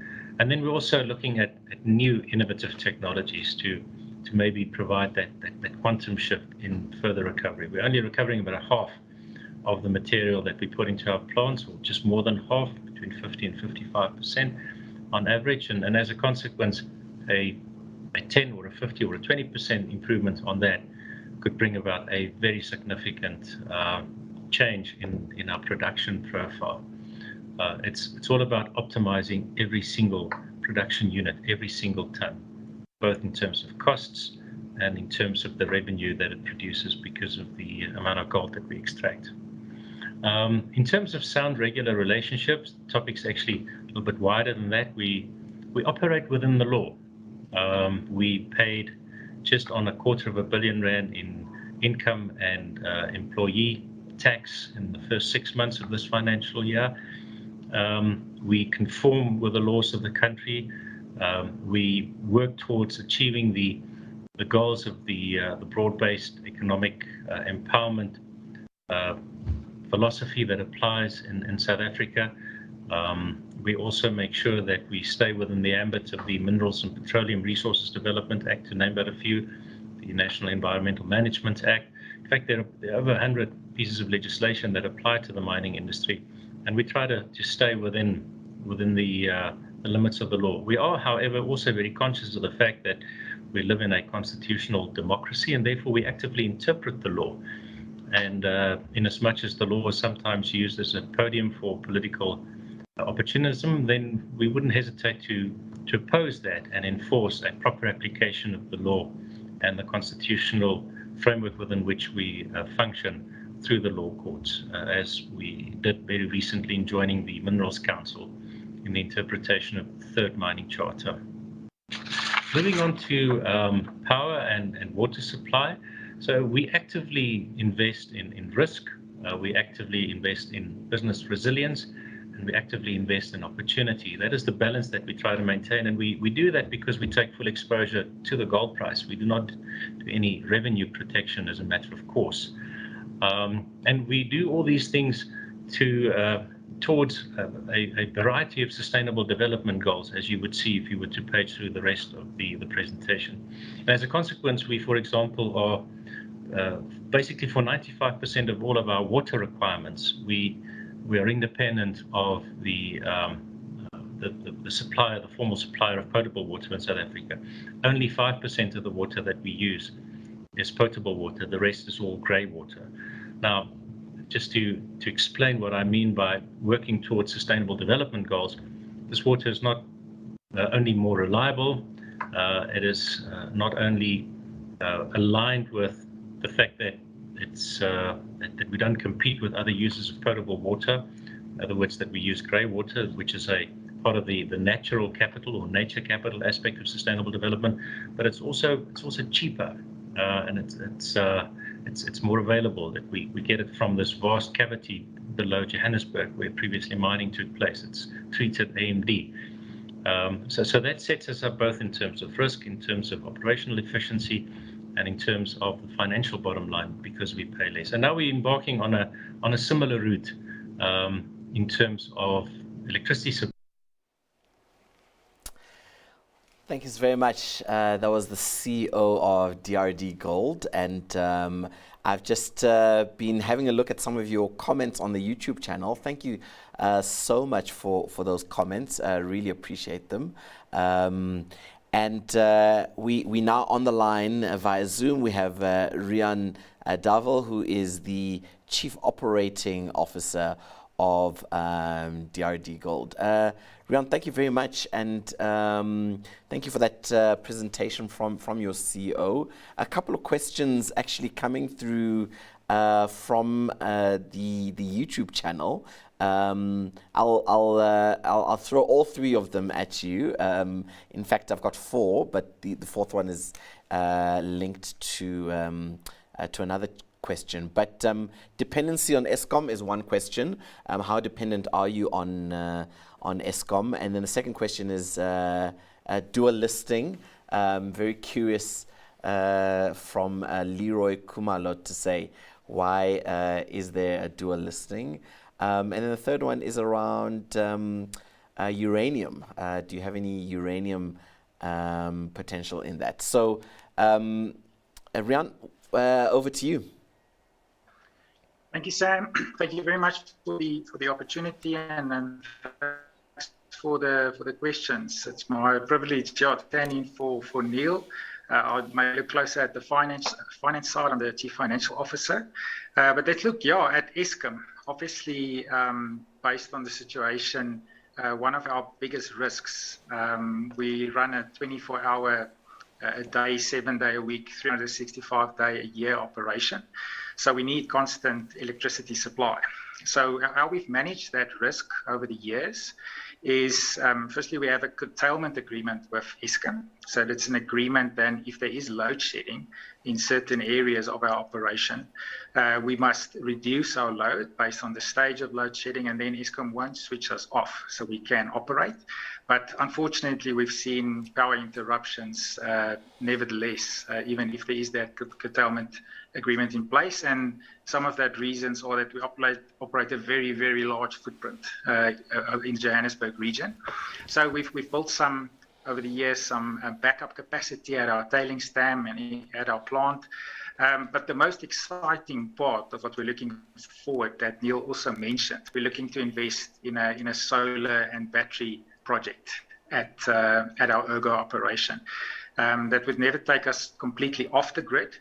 But what it does manage, three things for us. Obviously, that's green energy, and where the world is also specifically at the moment, that's a good thing to generate green energy. Secondly, it's just the cleanness or the stability of that supply through an inverter system into our plant. I think that will assist our operation greatly. And then thirdly, with our long-term plans of expansion as well, that creates certainty around costs and cost increases, which is obviously a huge risk with Eskom in the short to medium term will definitely continue to increase costs. So yes, we are dependent on Eskom, but we're looking to invest in a clever way to manage that risk, Sam.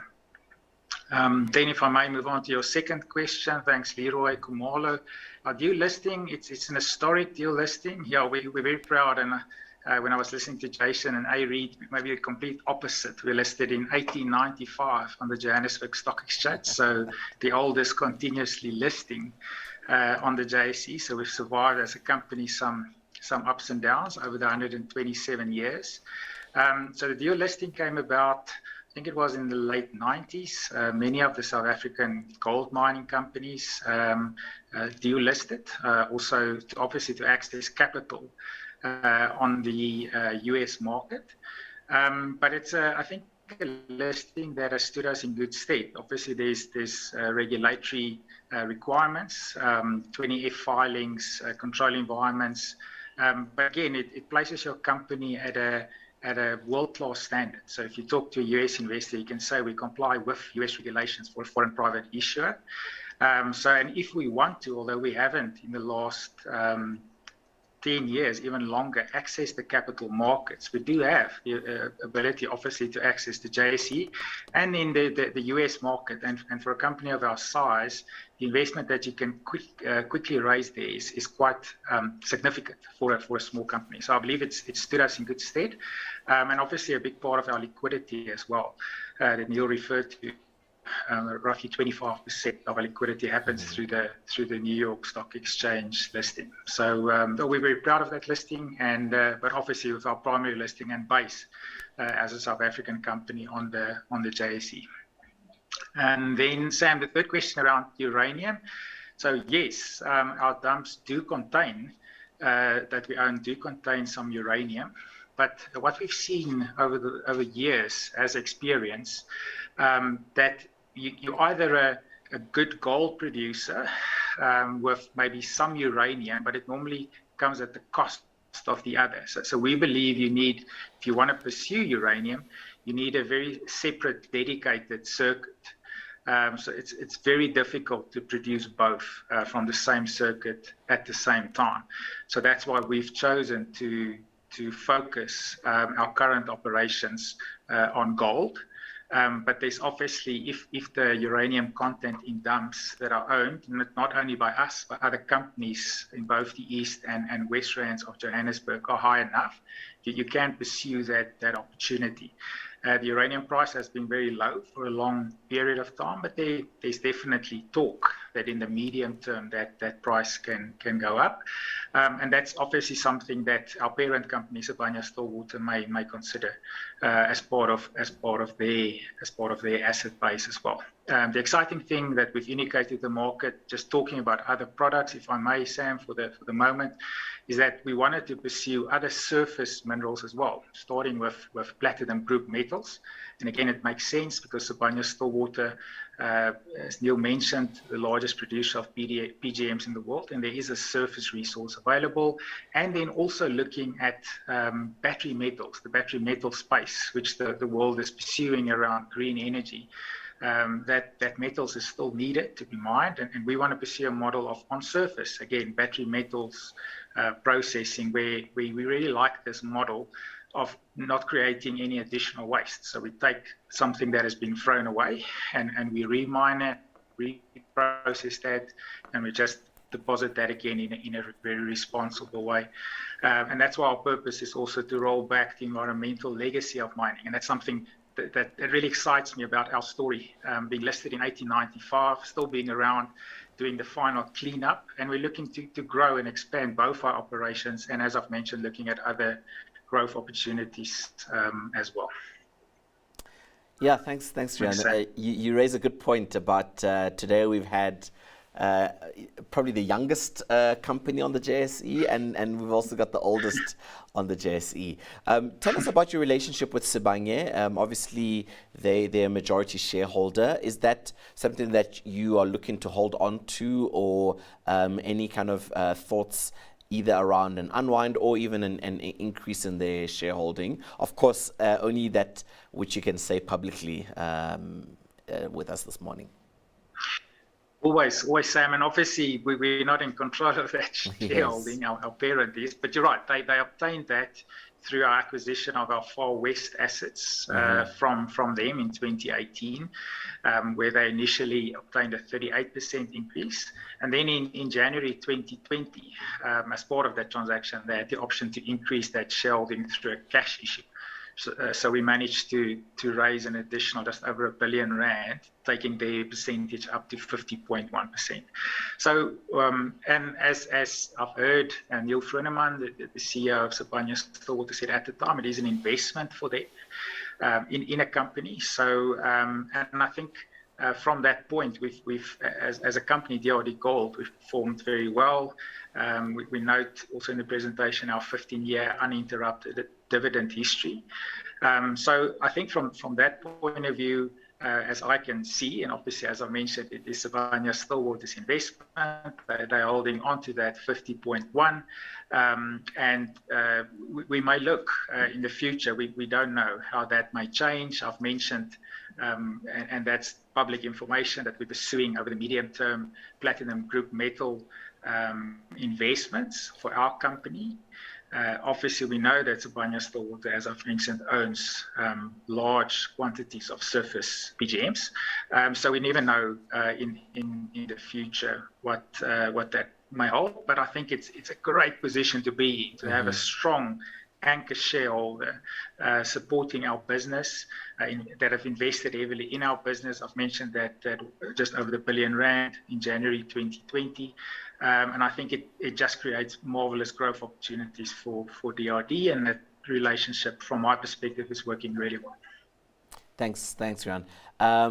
Following on from your response to John Kransdorff about Eskom, you mentioned obviously that you're looking at solar and battery. Very exciting that you're getting into battery metal reprocessing, and that story around environmentally kind of aware opportunities in the mining space. Tisa on YouTube would love to hear more about your solar project and your battery project. I assume those are separate. I would assume that your solar project would be as a supply when the sun is shining. I assume that you would then use that power immediately as opposed to storing it into batteries. Is that correct? That's right, Sam. So it is I think some homes have that combination system, so similar to that, where during the day you either use directly or charge the battery. And then obviously you'll just discharge, because we're very, we play different rates. As you know, we play off-peak, peak rates. So to be able to charge at the most convenient time and discharge at the highest price level is simplistically the model that we're looking at. So they'll work in combination. And yeah, we've also indicated to the market it's quite a large battery capacity. We're still finalizing those numbers exactly. But as I've mentioned, it just makes sense on all counts for us, green energy costs and stability of supply to invest.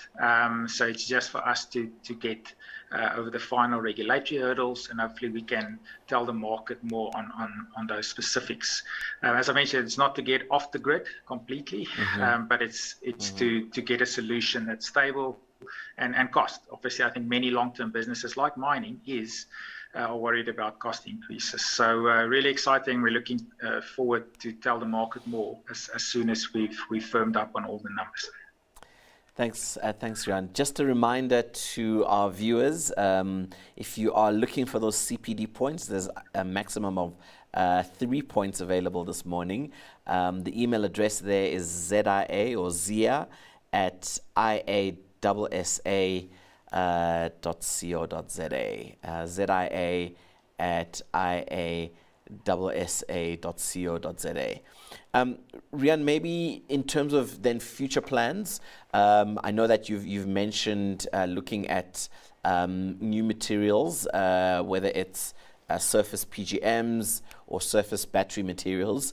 Any expansion out of South Africa that you're thinking about?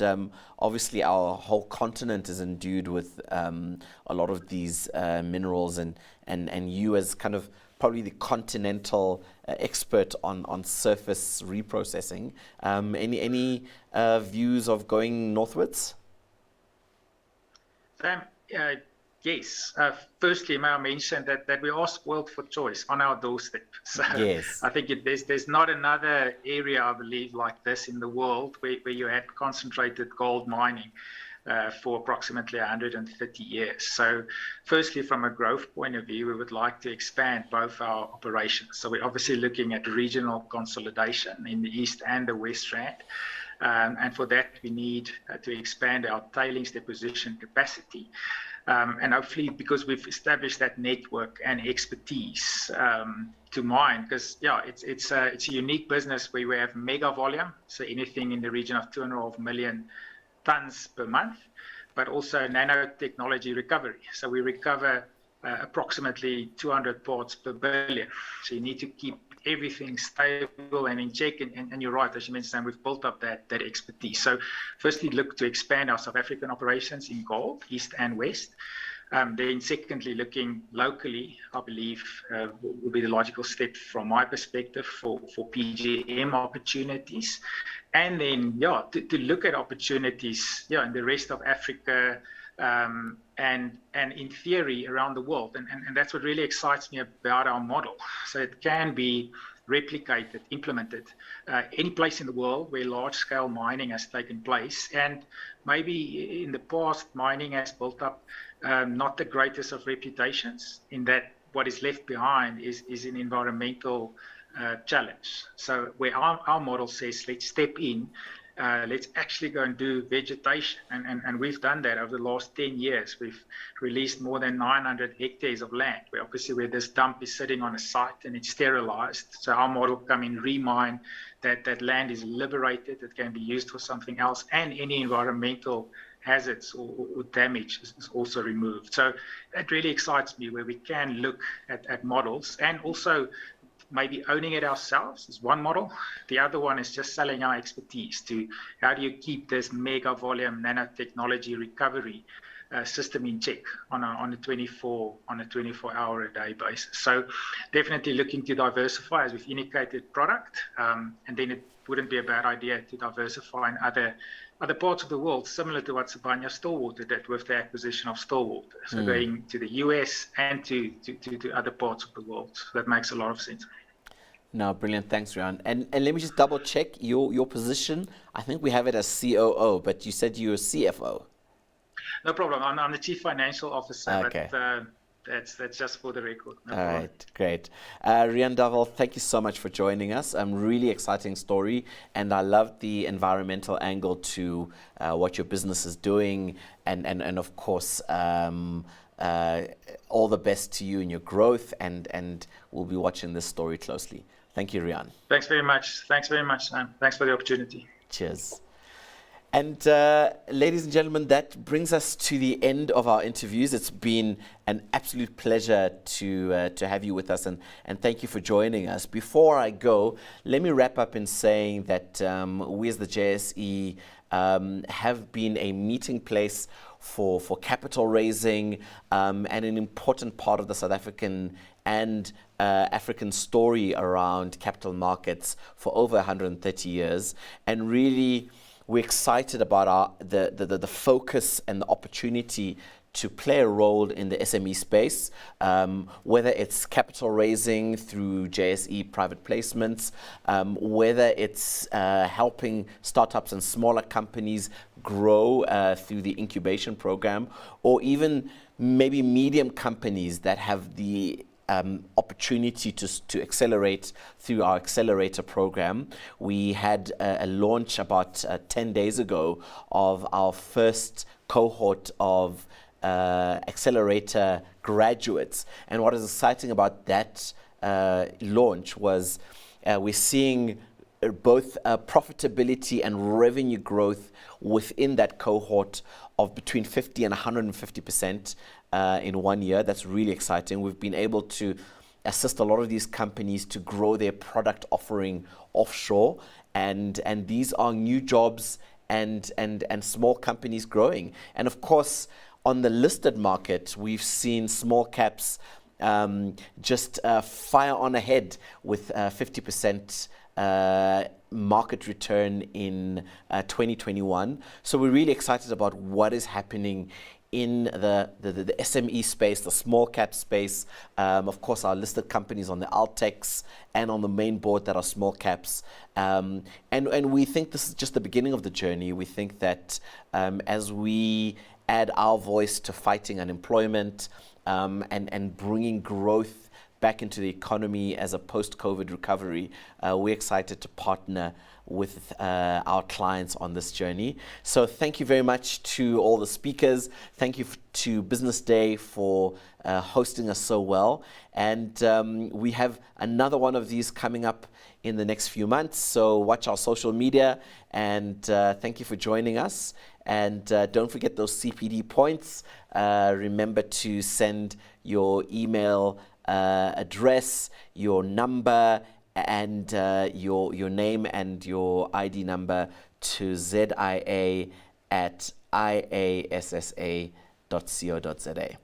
I am Sam Mokorosi, Head of Origination and Deals at the JSE, and it's been my absolute pleasure to host you this morning.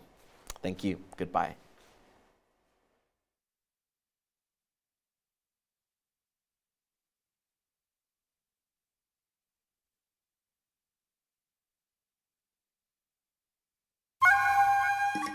South Africa, one of the world's fastest growing and most diverse emerging markets. With world-class infrastructure, sophisticated financial services and a progressive constitution, it's a gateway to African markets and the ideal investment destination for global investors. For over 135 years, the Johannesburg Stock Exchange has been a pillar of the South African economy, delivering an uninterrupted trading, clearing and settlement environment. Through our multifaceted business model, the JSE trades multiple asset classes and offers core issuer and investor services from listings to benchmarks and settlement. Operating in such a diverse economy gives JSE clients access to a broad range of issuers across industries through multiple asset classes. We support the ecosystem with innovations like virtual AGMs, industry training, and Share Hub.